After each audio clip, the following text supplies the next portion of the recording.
強がって飛び乗って風に流って青空昨日を超えろ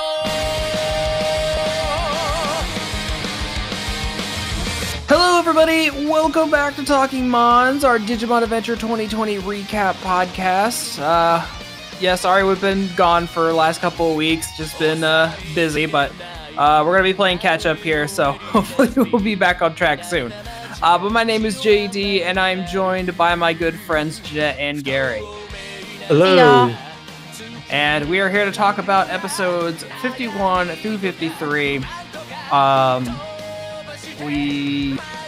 It's weird because we are now in the post-Millenniummon saga, I guess we can call it. Millenniummon was defeated in the last episode, so now we're kind of like on to some new stuff. There's a mysterious new bad.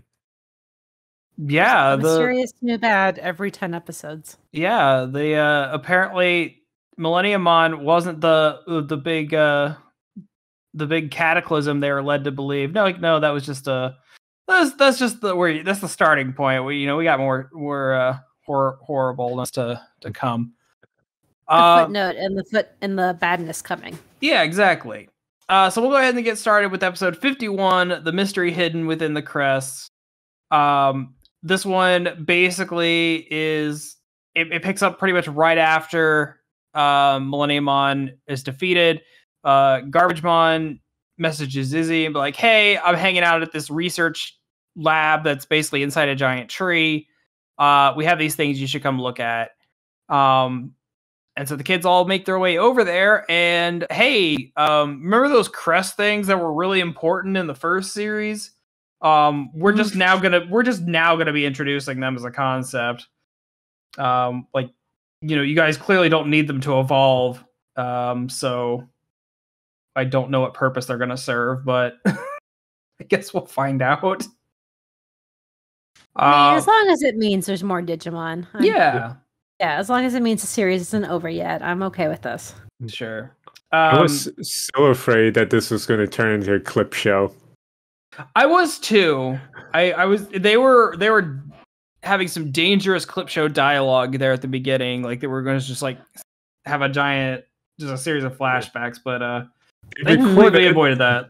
Yeah, they recorded everything from the Digify, so all of the event and happening are uploaded to the tree things. Like, oh no, there's flashback images too. So I apologize for the background noise. My cat has zoomies. It's okay. Cats get the zoomies, man. Yeah, he was very sad when the door wasn't open, and now he's in here and zooming everywhere. Oh, that's adorable. So yeah, I guess what did you guys think about this episode? I liked it. Although the one thing that really I remember really noteworthy is I'm actually surprised Wisemon is so small. I was too. I thought he was a lot bigger. I thought he was like the size of a regular dude. Like all the images I've seen of him over the years, like he just looks like a dude in a giant book. Like no, he's just a small dude in a regular size book. Yeah, he's a little man. Yeah, and wisdom it brings great joy to his wisdom to learn new things, even horrible things. Yeah, knowledge is power, man. The villain of the episode is both surprisingly adorable and very creepy. I mean, he's basically a pig Kirby. I was about to say, if a pig and a Kirby had a baby. Yeah, especially with the gooey animation of like an eye popping out from that hole and then dripping into town. Yeah, yeah. Go ahead, and then I'll say my thing. Oh, just go ahead. See, a lot of the latter half of this episode, I just had a stinking feeling that I'd seen something like this on DeviantArt in images that should never be seen. It's like, no, this is someone's fetish, and this is just gotten into this. The giant pink, I think his name is Burtmon, but yeah, that dude is like at least three people's fetish. Yeah. But yeah, but it was kind of funny because my wife was watching this with me and she was like joking, like, what if it just turns out that he's the big cataclysm? And I'm like, you know what? Dragon Ball did kind of a similar thing for their last big bad giant pink blob monster that eats everything. It wouldn't be out of the realm of possibility, but no, he explodes and dies by the end of this. So he's not the great cataclysm. He's just the baddie of the week. He is. He just wants to eat, and they beat him because he doesn't like the taste of Garbage-mon, so they feed him tons of garbage data to make him explode. It's actually kind of clever. Yeah. I do really enjoy these fights, and this will come up in a later episode, but where they think things through and use strategy. I've said this before, but I really like it when they use strategy and such instead of just like DBZ power stuff. It's better when they can think things through rather than brute force their way through it. Yeah, so that's why I really. Sorry, go ahead. That's why I really like the Izzy's, Mimi, Joe episodes, because those tend to be more like planning and strategy because they don't have the brute force of like Mad and Tai, right? The Holy Digimon. Yeah, for sure. Go ahead, Gary. I'm thinking that in a few episodes' time, we'll have to deal with more real world stuff again, trying to save the real world in the digital world, because they mentioned that the energy never stops siphoning from the real world. Yeah, that was kind of like the big plot point of this episode. That we were getting all this data from the real world, and it was powering up Millenniummon, but like he's dead now, and that data flow still hasn't stopped yet. So something's still going on. Yeah, it's totally going to be something bad. Yeah. But yeah, so this episode basically ends with them like, hey, your Digivice have these compasses in it that I assume are sending them out to find their crest. So basically the whole team has to split up to go just figure out where these compasses are pointing to, something important about the deal with these crest things. But Tai's compass won't stand still. Yeah, Ty's is the only one that keeps spinning around in circles, so it's like, oh, what's his deal? So we'll kind of get into what Ty's deal is when we get to the next episode, but I still don't know. Yeah. I was actually pleasantly surprised that they are splitting up this way. Like, over the course of 50-some episodes, I never thought they would voluntarily split up onto their own separate quest like this. Yeah, we're falling back into the thing where the kids got to split up again, but at least this time it like has more of a point to it, where they're doing it for a reason, not because something exploded and they all got flung to the far reaches of the planet. But yeah, I mean, I like this episode fine. I like that it's it's very much just kicking off what the next arc is going to be about. Exposition and some action. Yeah. I kind of admit I'm tired of the exposition dump episodes. I'm just like, I don't think I can sit through. I mean, I will sit through more, but I'm like, I'm just worn out. I agree. I'm not so big on the exposition, but at least in this instance, it was just like, okay, we need to explain this so that the next couple of episodes you can kind of just have fun. Yeah, and it was a fun way of explaining things. You got to eat your vegetables first.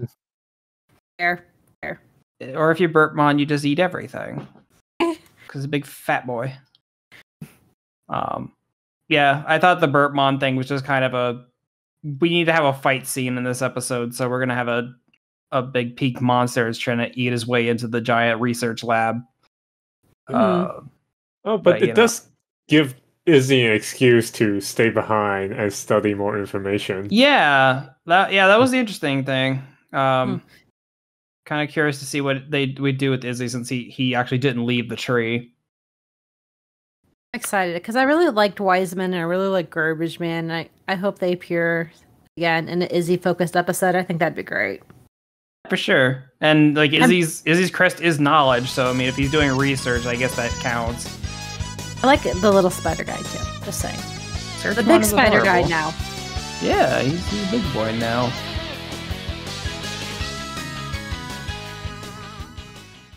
Jeremy Snow here, owner and editor-in-chief of The Geekly Grind. I'm interrupting your awesome, regularly scheduled programming to ensure that you know about our Geekly Grind podcast network, of which this show is a treasured member of.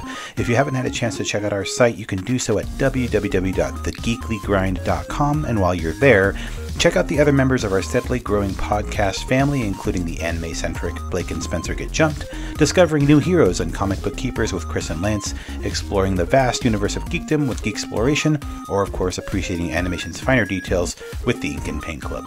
Escape your weekly grind at The Geekly Grind.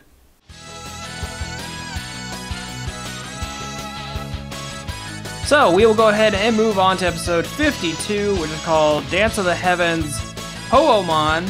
I'm gonna, like I keep saying, let you take a wild guess about what this episode's about. So this guess. Right. So this episode starts with the kids are now going their separate ways. We are starting off with Sora, who because Tai apparently has his compass has no direction to it. I guess it's just gonna be hopping from person to person to like help further their journey or whatever. So Tai and Sora are hanging out. They come upon this construction site on the side of a volcano, where this little mole beaver squirrel thing with little tank tread legs and a cannon tail. He is just okay. Junkmon is just an amalgamation of a lot of things, and it's very confusing. But it's abomination upon God. I mean, a lot of Digimon are. But he runs a construction site, and they are trying to build walls up the side of a volcano to like kind of help divert the lava flow when the volcano that keeps going off every 10 minutes. And he has he's very concerned about people having safety first. That is the motto of his building company, I guess. Because he keeps asking them about it. Yes, it was. And everyone's got to wear OSHA. He is basically OSHA the Digimon, like, yes. You know, and he's even like at some points they're like, hey, if you're not feeling well enough to work, you need to go take a break because, you know, we're more concerned about safety around here than results. So I mean, good for them. Good for Japan and prioritizing worker conditions over production. But yeah, so we finally get Biomon's final in this episode. We're slowly making it through everybody's. It kind of comes off the heels of Sora and Biomon kind of having a weird, almost out of character argument. But yeah. This episode, I didn't fight boy. Yeah, I don't like this episode. Like the Mega Evolve just doesn't feel earned. So that weird twitch they do when they do the safety first thing, like it really bothered me. It bothered me a few times when they dead-eye stare into the camera. The only good thing that I liked about this episode that we saw Tai wearing a helmet. That was awesome. We were wondering how he stuffed all his hair in there. His head is round? That's possible? What? It's not just a series of spikes.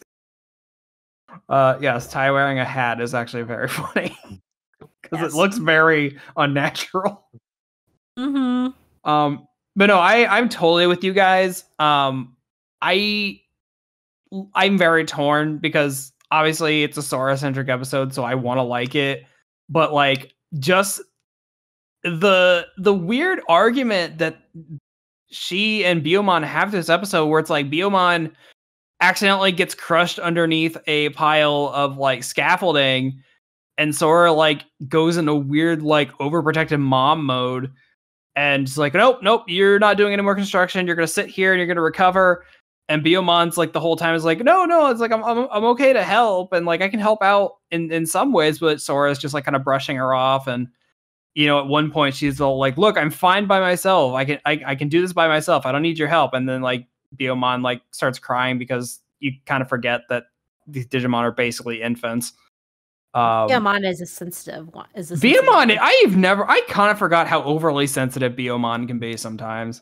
I actually adore Biyomon for it. I love how sensitive. Like I felt sad when she's like on the beach and she's like just sitting there being sad and crying. And I felt kind of bad, but like then I have to remember that what led up to that, and I'm like, this just feels so out of character for both of you. Yeah. Like, yeah. Like I would see this 10, 15 episodes in, not 50. Yeah. It felt like it should have been placed much earlier in the series. Like, this is the kind of argument that would have gotten her to Bergermon, not to her final form. Yes, yes, exactly. I agree. I think. Oh no, go ahead. You finish. I'm going off a different tangent. Well, just the way that why is the story used to bring out the final evolution? Like it just. In the past, there's always this big dramatic battle against this powerful monster or some big, like, overwhelming force. But it just doesn't feel like it makes sense in this type of smaller story. It's Biyomon versus the volcano. Yeah, but it's like Tai is also there. Tai and Agumon is also there. Like I feel like the stake is not like high enough. Yeah. For evolution. It's like if, say, Tai and Agumon was knocked out during their crash landing, okay, and then they get separated as well, and then finally, like there was no argument. It's just like them trying to find each other on this island. That would make more sense because the stake is a little more higher. The stakes, I don't have a problem with. My problem with this is exactly the same reason. I had a problem with Gabumon's final evolution, whereas I just don't think that the situation really warrants finally revealing what the final is, because like War Greymon felt very deserved. Yes. Goldramon and Magnadramon felt very deserved. Oh yes, definitely. Metal Garurumon showed up because he was trying to help his motorcycle friend win a race or something. Yeah. And this one, I don't have a problem with the situation of them like trying to stop a volcano. I have a problem with that argument is that like they make up and they're like, I have full trust in you actually. Like I was just worried about you and that's why I was pushing you away and I'm sorry. And it's just like, I get it, but that whole argument felt so forced to begin with and you made up so fast. Yeah, it just didn't feel like you earned that final evolution because of it. Yeah, I mean that's what I was saying. I mean, there could still be a volcano-related situation. It's just that argument is just bad writing. Yeah, it's just like there needed to be a better setup for why it got triggered. But other than that, it was cute to see them working on a little wall, mixing cement and stuff. I kind of felt like this scenario maybe would have fit Mimi better because she's like the industrialist of the team now. Mm-hmm. Oh yeah. So she would have kind of meshed better with like a construction company. But whatever. I had one big problem with this episode. Oh, yeah? I don't believe that there were Digimon living on this island. This island looks desolate. It doesn't look like it's supposed to support life. I didn't get the impression that they lived here. I took it as this is where their job site is. Like they were brought in to build these walls around this volcano to maybe like help something. I don't know. No, I get the feeling that they were living on this island. I mean, from the dialogue, but visually there was no town. I mean, there was no ruin of a town. I mean, at least that would make sense. It literally goes from volcano top to beach. A pile of trash. And a pile of trash that they turn trash. Yeah, they just turn trash into cement that turns into walls. Yeah. Yeah, I've definitely got some issues with this one. It's not horrible, but the whole like inciting incident of this episode to make the finale happen, I don't buy it. But I didn't like Junkmon. Like, I appreciate he's trying safety first, but I think with his voice actor or something, he just like it's like the opposite of ASMR, like where you have a negative reaction to something.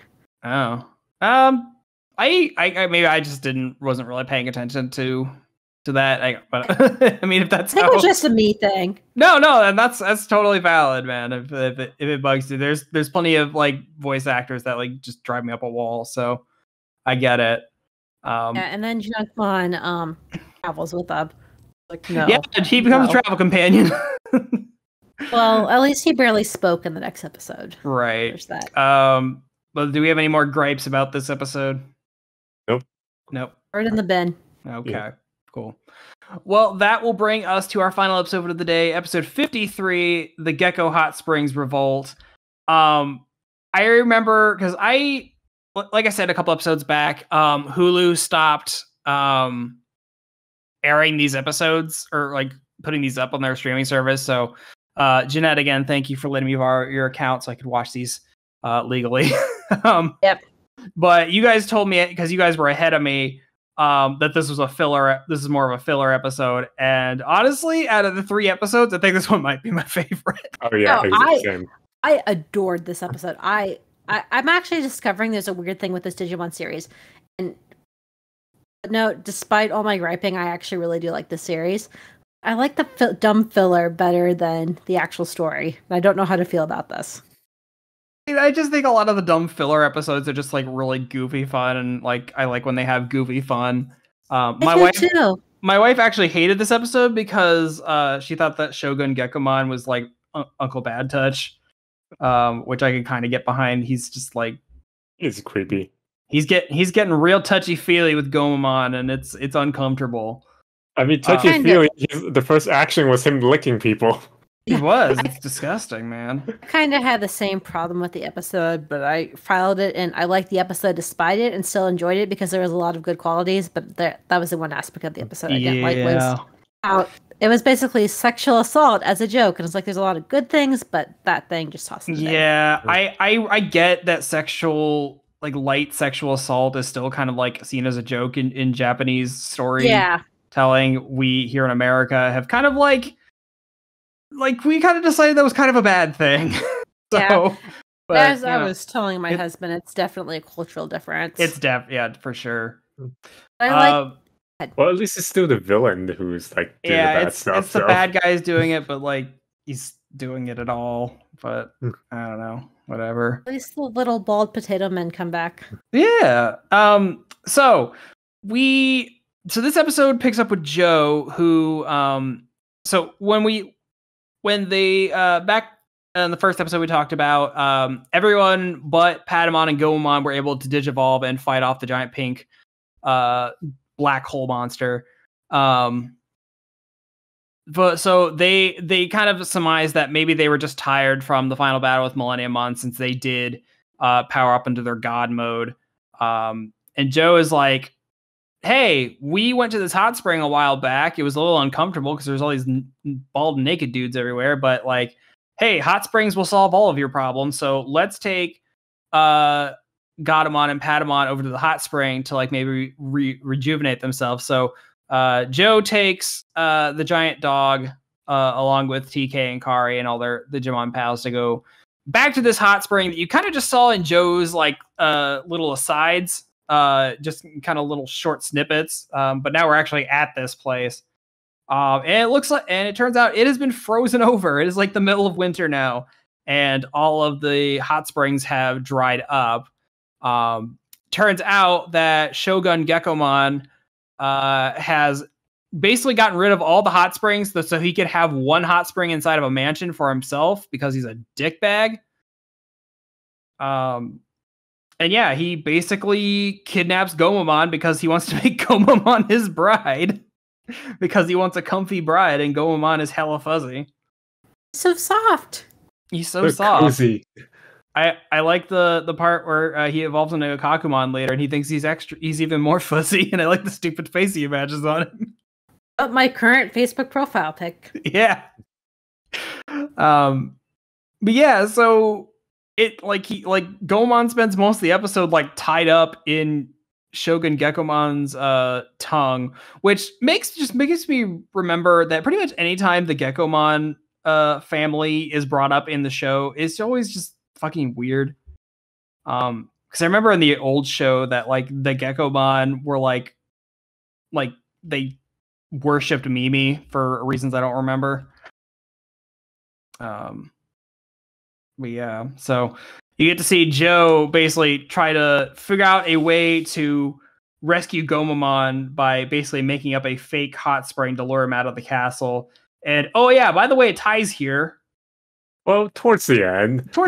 But this is kind of where you kind of get the inclination that like because Ty's compass doesn't have an actual direction on it yet, that he's basically just going to be joining up with all the other people as they're on their own journeys.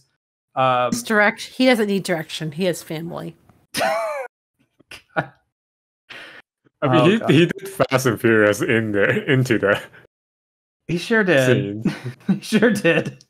So Joe went to a frontal assault with a book as a weapon and got blasted back into the air. It is really funny because, like, up until this specific show, I thought nothing of Joe in any iteration of him. Joe has always been like the most milquetoast, boring character to me. But I don't know what they did. Joe has become the most endearing character in this show, and I love him. Just to see him, like, his friend has been captured, and he just like decides he has had enough. He takes a textbook and runs up to the castle screaming. And I love it. I love it too. And then Argumon riding on top of the Junkmon caught him in the air. Okay, there's some I can just go over this episode scene by scene, but I like when Agumon and Junkmon join up. They're like, well, we can't get in. There's a barrier. So Junkmon and Agumon just start talking about destroying things. Yeah. Such glee. I was like, let's just blow up the mansion. And Joe's like, no, Gomamon's in there. We can't do that. And they're so kill happy about this idea. Yeah, let's do it. Let's just fucking blow it up. Then Tailmon starts talking about her plan, and then Kari just reaches over and starts petting Tailmon as she's being all serious and telling her. I love that Kari very much treats Gomamon like an actual cat sometimes. Just in case she'll just grab her and like just start like petting her and like she's just a regular cat. Yeah, but they meet back up with Nannymon and Blossomon, who were the dudes that kind of were hanging out and kind of hassling Joe when he was at the hot spring the first time. And they froze them from the glacier. Yeah, yeah. But yeah, they concoct this plan to basically make a fake hot spring to make Shogun Geckomon so angry that he comes out of his castle so that they can kind of like give him the jump. I was really surprised that we actually didn't get Gomamon's final evolution in this. There's like a little bit of a hint of it at the very end, but yeah, with the Digify's flashing and such. Yeah, I was expecting to get Vikemon this episode, but maybe we gotta wait a couple more episodes. I like this kind of build up. I did notice, and I noticed this with the last episode too. For Biyomon and Golamon, Digimon that typically have had pretty lackluster like Digievolution animations, it really made those really exciting the past two episodes, and I like that. Yeah. These two like still drawings that I really enjoyed is that they're after wait, what's the Digimon name? Something Gecko. Shogun Geckomon? Shogun Geckomon came out to the decoy hot spring. Shenanigans happen, and during one of the scene that you can like go back and see that Kari and Tailmon reaction, and like Tailmon has like her ear covering Kari's eyes and such. I say, yeah, in this episode has a lot of good like facial expressions. I kind of want to go back and watch it, maybe like screen cap a few of them, but like there's a lot of good face drawings this episode. There really are. Yeah, but I think I know the reaction image you're talking about, Gary. There's like in a big group of them, like who drew this one? And they all look horrified and disgusted. Yeah. It's great. Yeah. And they're not on model at all. It's all it's so simplified. Oh, yeah. There's a couple scenes where everyone's off model, and I like I like how it looks. But I really sorry. Go ahead. I really felt like the Gomamon like Jobon in this one too. Like I felt that more than the previous episode with Biyomon and Sora. Oh yeah, for sure. Yeah, I definitely feel like the reasoning for what's going on and just like the bond between like Joe and Gomamon, I definitely buy it a lot more than than the last episode, and which is why again like I was surprised that Gomamon didn't power up to his final. But I mean, I guess they're just fighting Shogun Gekomon, who's just an ultimate form, so I'm like Zudomon can take care of that. It's not a volcano. It's not a volcano. I did think it was funny that Shogun Gekumon's boner goes away when he goes to the Zudomon because he says he's not as cuddly. Mm-hmm. It's like, that doesn't look as cozy. I do like how they just teach them lessons. There is no vaporizing. Yeah, they just beat him up. They beat him up. They fix the hot spring, and then he and his friends come back and are like, "Hey, can we like join you guys?" And Joe's like, "Yeah, I said the hot spring was for everybody. Come on in." And then like they're all friends at the end, so it's just fucking heartwarming. They learn how to share. Yeah, I think Joe should be like have the crest of friendship on this and not Matt. He clearly is the one who makes all the friends along the way. Right? Joe's gets the worshippers and gets a coal and yeah.